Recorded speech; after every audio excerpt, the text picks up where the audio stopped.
Hello dear students, myself Sudhar Mitesh from Silver Crane English Medium School, Vidyanagari. Today I am discuss about Hindi subject Standard 5th, Chapter number 11, सच्चा बालक। ये जो पाठ है students जीवन प्रसंग है, यानी कि हमारे जीवन के अनुरूप है ये। ओके, तो इस पाठ को शुरू करने से पहले हम इसको संक्षिप्त में इसका विषय प्रवेश कर लेते हैं कि आखिर इस पाठ में है क्या। ओके, तो इसमें यह है कि ये जो पाठ है इस जीवन प्रसंग में सच्चाई का महत्व बताया गया है कि सच्चाई हमारे लिए क्या है। जीवन में चाहे कितनी भी मुश्किलें आए, लेकिन जो व्यक्ति हो या मनुष्य हो अपने आदर्शों को नहीं छोड़ता है वही महान बनता है। यानी कि हमारे जीवन में बहुत सारी मुश्किलें आती हैं, तो हम क्या हो जाता है हमारे साथ कि हम गलत रास्ता ले लेते हैं, अपना लेते हैं। तो ये क्या है, वो ठीक नहीं है। अगर हम हमेशा मुश्किल वक्त में भी हम हमेशा सही रास्ते पे चले तो हम हमेशा अच्छे महान इंसान बन सकते हैं। जैसे कि सरदार पटेल हैं, राष्ट्रपिता महात्मा गांधी जी हैं। ओके, तो बहुत सारे ऐसे हैं जो हमेशा अपने आदर्शों को अपनाया और वो कभी अपने आदर्शों अपने सही रास्ते से नहीं भटके, इसलिए आज वो इतने महान व्यक्ति बन चुके हैं। और सत्य को भगवान का स्वरूप माना गया है। सभी धर्म सच बोलने का उपदेश देते हैं। इस पाठ में सच बोलने वाला एक बालक डाकुओं को भला आदमी बना देता है। ओके, तो आज हम अब शुरू करते हैं। ओके, तो लेट्स स्टार्ट इट। एक समय की बात है, एक लंबा काफिला बगदाद की ओर जा रहा था। ओके, तो ये एक समय की बात है, यहाँ पे पीरियड टाइम दिया नहीं है कि कौन सा समय था, यानी कि बहुत पुराना था। ओके, तो एक लंबा काफिला बगदाद की ओर जा रहा था। काफिला यानी क्या होता है कि यात्रियों का समूह, जिसमें बहुत एक से ज़्यादा होते हैं, 3 हो, 4 हो या 5 हो या ढेर सारे हों। ओके, उसको काफिला बोलते हैं। बगदाद क्या है, तो वो इराक देश की राजधानी है। तो वो ये जो काफिला कहाँ पे जा रहा था, तो बगदाद की ओर जा रहा था जो इराक में है। रास्ते में उस पर डाकू टूट पड़े और लूटमार करने लगे। तो ये यात्रियों का समूह यानी कि काफिला जा रहा था, तब रास्ते में उनके ऊपर डाकू टूट पड़े। ओके, और वो क्या करेंगे, लूटमार करेंगे। लूटमार यानी कि उनके पास, यात्रियों के पास जो भी चीज़ें हो, सोना हो, चांदी हो, ओके, कोई भी कीमती चीज़ हो, उसको लूट लेना। उस काफिले में एक 9 वर्ष का बालक था। ओके, ये जो डाकू जिस यात्रियों के समूह को लूट रहे थे, उस काफिले में एक छोटा नन्हा सा 9 साल का यानी कि 9 वर्ष का एक बालक था। वह एक और चुपचाप खड़ा रहकर इस लूटमार को देख रहा था।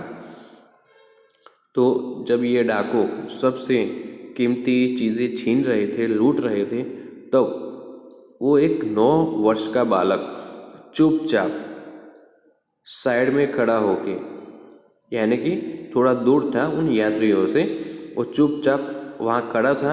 और ये जो लूटमार कर रहे थे, चोरी कर रहे थे, वो लड़का देख रहा था। एक डाकू की नज़र उस लड़के पर पड़ी। लड़के के पास आकर वह डाकू कड़क कर बोला, तेरे पास भी कुछ है? ओके, तो वहाँ पे चोरी कर रहे थे, वहाँ पे एक डाकू था, ओके, जो चोरी कर रहा था, उसकी नज़र उस लड़के के ऊपर पड़ी। वो डाकू उस लड़के के पास आया और कड़क कर यानी कि बहुत ही कड़क मिजाज में बोला कि तेरे पास भी कुछ है। उसने लड़के से पूछा तो लड़का बोलता है मेरे पास 40 अशरफियाँ हैं।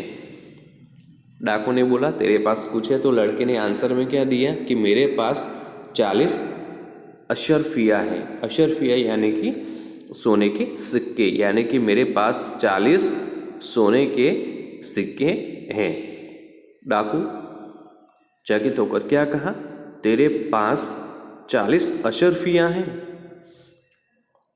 वो लड़के की ये बात सुनकर, मतलब ये जवाब सुनकर वो डाकू चकित हो गया, यानी कि वो आश्चर्य में पड़ गया, सरप्राइज हो गया। तो उस डाकू ने लड़के से क्या कहा तुमने कि तेरे पास 40 अशरफियाँ हैं। लड़का बोला जी हाँ। लड़के ने बोला हाँ डाकू भैया मेरे पास 40 अशरफियाँ हैं। डाकू लड़के का हाथ पकड़कर सरदार के पास ले गया।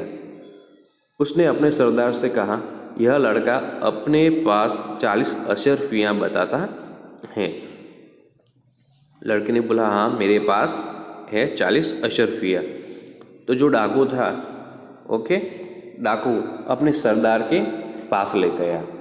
ओके, सरदार किसको बोलते हैं, जो सरदार होता है ना, जो बहुत सारे होते हैं, बहुत सारे गुट होते हैं, बहुत सारे होते हैं, उनका जो होता है क्या बोलते हैं, मुखिया।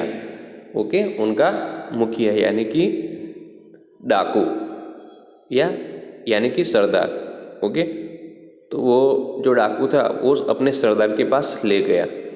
डाकू ने अपने सरदार से कहा कि मैंने इस लड़के से पूछा तेरे पास कुछ है, तो ये लड़का कह रहा है कि मेरे पास सोने की 40 अशरफियाँ हैं, यानी कि मेरे पास 40 अशरफियाँ है। सरदार ने लड़के से कहा तेरी अशरफियाँ कहाँ है। तो सरदार ने लड़के से कहा, अपने डाकू साथी की बात सुनकर सरदार ने लड़के से कहा कि तेरे पास 40 अशरफियाँ हैं, तो वो अशरफियाँ अभी कहाँ हैं। लड़के ने अपनी सदरी को फाड़कर उसमें छुपी अशरफियाँ निकाली, उन्हें सरदार के सामने रखते हुए कहा यह देखो। ओके,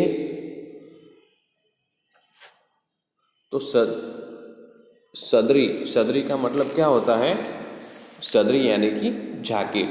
ओके, सदरी यानी कि जैकेट होता है। तो उस लड़के ने जो जैकेट पहना हुआ था उसने क्या किया कि अपनी जो सदरी यानी कि जैकेट है उसको फाड़ दिया।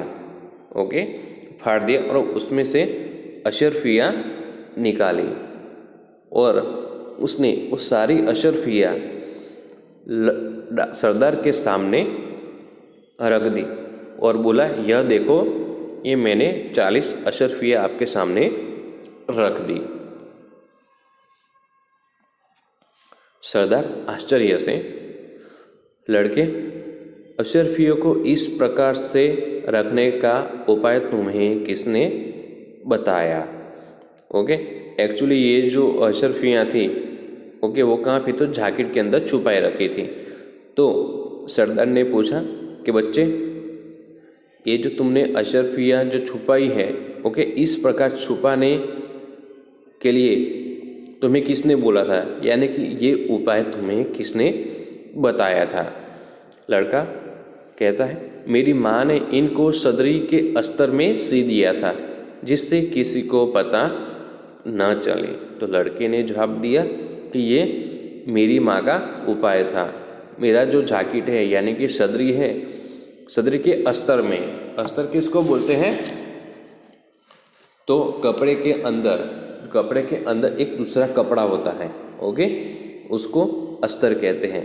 तो मेरी मम्मी ने अस्तर में इसको सी दिया था अशरफियाँ रख के, ताकि किसी को पता न चले कि मेरे पास कुछ है या नहीं। सरदार ने कहा, तो तूने अशरफियों का पता हमें क्यों बता दिया?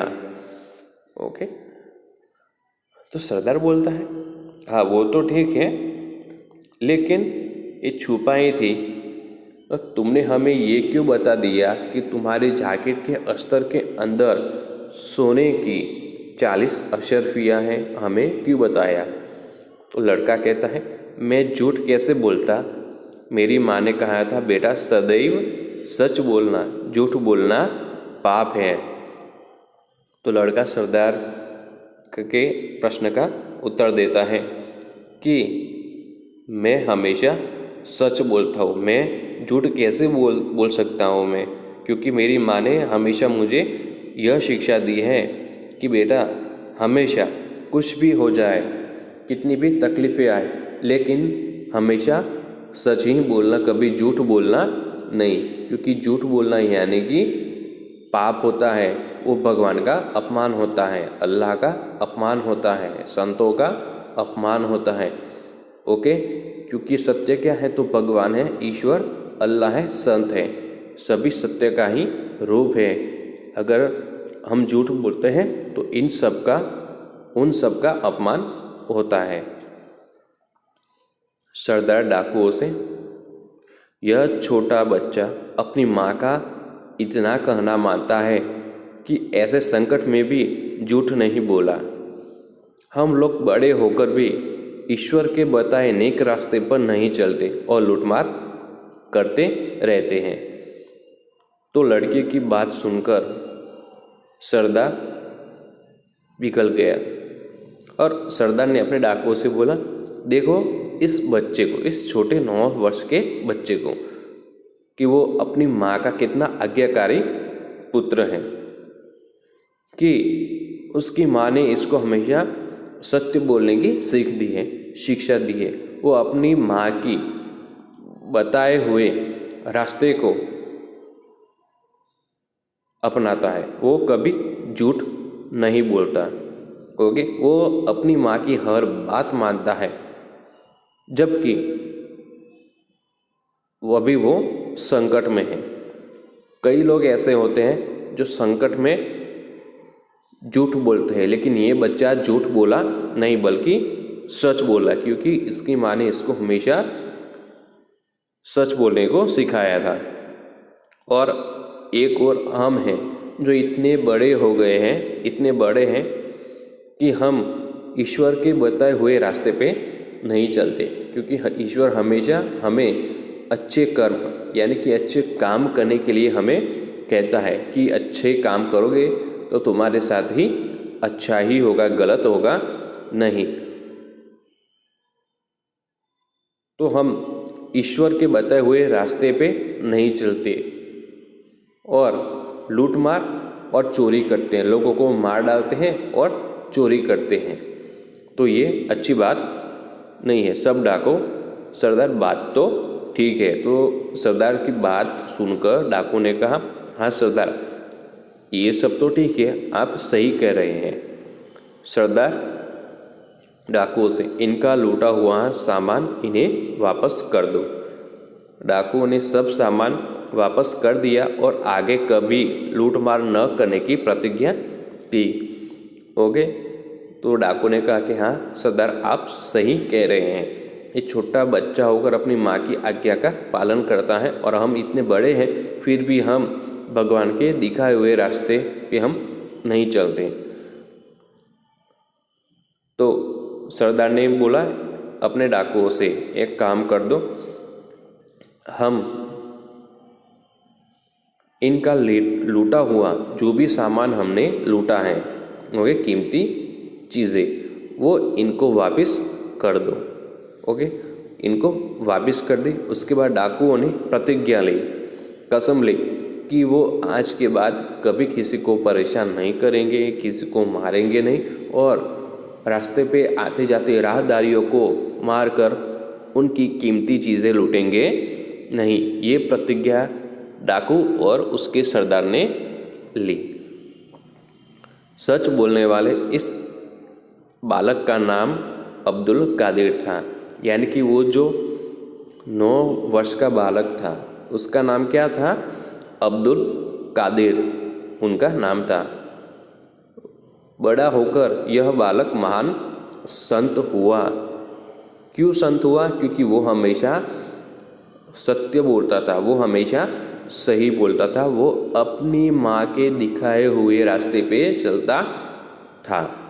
उनकी समाधि बगदाद में है। वहाँ प्रत्येक वर्ष बड़ी संख्या में लोग दर्शन के लिए आते हैं। ओके, तो उनकी समाधि कहाँ पे बनाई गई है? उनकी मृत्यु के बाद तो बगदाद में बनाई हुई है। और हम सब ये जानते हैं कि कोई बहुत ही संत होते हैं, महात्मा होते हैं, हम हर साल कभी न कभी हम कहीं ना कहीं जाते हैं। जैसे कि अजमेर शरीफ भी जाते हैं। ओके, फिर अमृतसर गुरु नानक का है, वहाँ पे जाते हैं। शिरडी साईं बाबा जाते हैं। ओके, फिर बगदाना बजरंग दास जी हैं, वहाँ पे भी हम जाते हैं। तो ये जो संत हैं, ओके, हम उनके दर्शन करने के लिए उनके आगे माथा टेकने हम जाते हैं। हम उनको अपना गुरु भी बनाते हैं। ओके, तो स्टूडेंट्स, तो हमें भी ऐसे ही हमेशा सच बोलना चाहिए। हमारे माँ बाप हमें जो रास्ता दिखाते हैं, हमें जो भी अच्छी बातें सिखाते हैं, उनको हमें फॉलो करना चाहिए। अगर हम अपने बड़ों ने हमें जो भी सिखाया है, बड़ों की बात मानेंगे तो हमेशा हमारे साथ ही अच्छा होगा। और हमेशा सत्य ही बोलना चाहिए, क्योंकि सत्य में बहुत बड़ी ताकत होती है। Okay students, thank you.